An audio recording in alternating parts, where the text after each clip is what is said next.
जय हिंद बच्चों, कैसे हैं आप सभी। उम्मीद करता हूं आप सभी ठीक होंगे और अच्छे होंगे।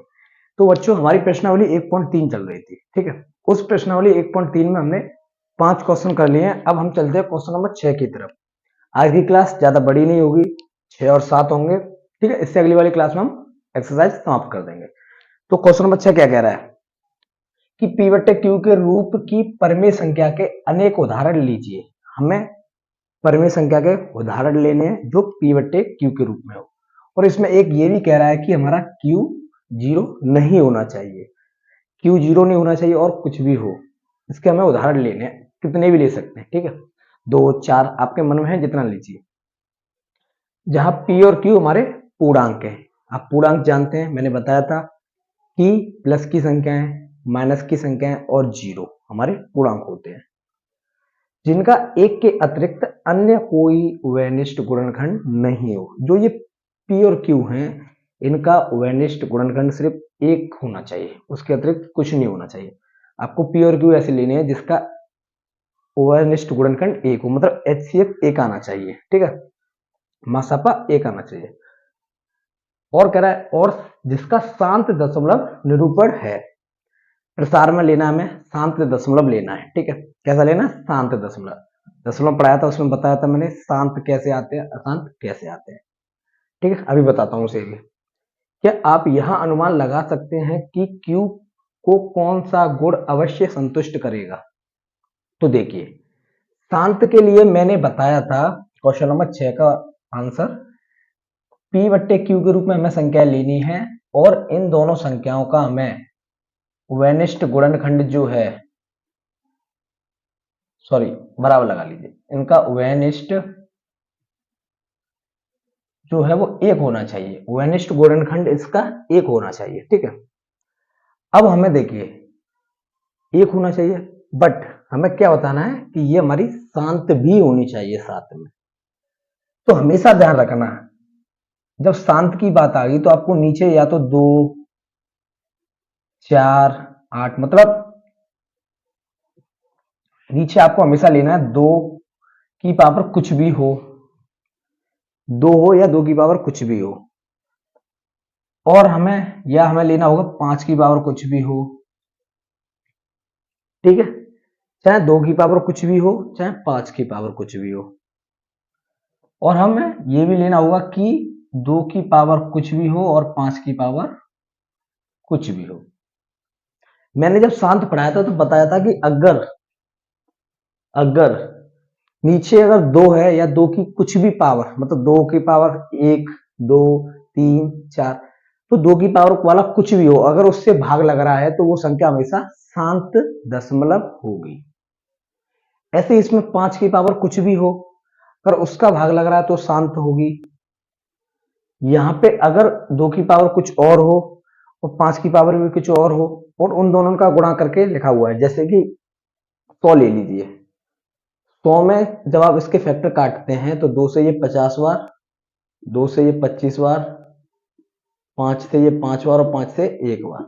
आपने देखा कि यहाँ 2 की पावर 2 और यहाँ 5 की पावर 2, तो इन दोनों का किसी में आप 100 का भाग दे रहे हैं, तो इसका मतलब क्या है? 2 की पावर 2 इंटू 5 की पावर 2, तो यही तो है। तो जब 2 की पावर 2 और 5 की पावर 2 अगर अलग अलग लगे और साथ में लग जाए, अगर अलग अलग भाग दे या साथ में दे, हमेशा शांत दशमलव होगी। तो आप P की जगह कुछ भी ले लीजिए। मैं ले लिया 7, आपने ले लिया नीचे 8। 2 की पावर 8 को हम क्या लिख सकते हैं बच्चों? 2 की पावर 3। तो 8 से जब आप इससे भाग देंगे तो क्या आएगा हमारा? शांत दशमलव, ठीक है। एक ले सकते हैं हम 64 बट्टे 125। अब आपने 125 लिया तो ये क्या है हमारा? 5 की पावर 3। तो कुछ भी लीजिए, हम ले सकते हैं, जैसे मैंने 100 बताया था, 37 बट्टा 100 ले लीजिए आप। अब इनमें देखिए कुछ नहीं, एक उभयनिष्ठ है, कोई कॉमन नहीं आ रहा है इनमें, इन सभी में कुछ भी कॉमन नहीं आएगा। तो ये हमारी कैसी होंगी? ये सभी संख्या हमारी P बट्टे Q के रूप में होंगी, ठीक है। अब यह क्या कह रहा था, हमें Q के क्या बताने हैं? जो आवश्यक संतुष्ट, कोई गुण बताना है जो उसे संतुष्ट कर सके। ठीक है, किसका, क्यू का। तो क्यू की जगह हमेशा क्या आएगा, क्यू की जगह एक ऐसी संख्या आएगी जो उसे भाग दे सके, शांत बना सके। ठीक है बच्चों, तो क्यू के लिए हमें क्या लेना होगा, 2, 4, 8, 16, इसी प्रकार बच्चों। और क्या लेना होगा हमें, 2 की पावर 1 हो गया, ये 2 की पावर 2 हो गया, ये 2 की पावर 3 हो गया। ठीक है, और क्या ले सकते हैं, 5 वाले ले लीजिए, 5, 25, 125, तो हम ये भी ले सकते हैं। ठीक है, तो हमें ये सभी लेने हैं। तो इसके गुणनखंड हमेशा 2 और 5 के अतिरिक्त कुछ भी नहीं होंगे। तो गुण क्या हो गया इसका, क्यू का गुण, तो क्यू का गुणनखंड 2 व 5 के अतिरिक्त और कुछ नहीं हो सकता। भाई 2 और 5 के अलावा अगर आप कुछ भी लेते हैं बच्चों, तो वो हमारा शांत दशमलव नहीं रहेगा। हमें यहाँ एक शांत की कह रहा है, ये शांत दशमलव निरूपण प्रसार। तो शांत बनाने के लिए हमें नीचे हमेशा 2 या 2 का कोई गुणनखंड लेना होगा।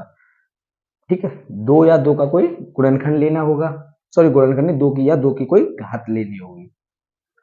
ऐसे यहाँ 5 या 5 की कोई घात लेनी होगी, या फिर उन दोनों के जो साथ में हो, दोनों कुछ ना कुछ पावर आएगी निकल के, जैसे कि ये 100 की आई। ठीक है, तो ये था क्वेश्चन नंबर 6। इसमें कुछ नहीं है, सब कुछ आपको समझना है, एक एक स्टेप समझना है, समझते आया जाएगा और कर देना। ठीक है, अब बच्चों हम चलते हैं क्वेश्चन नंबर 7 की तरफ।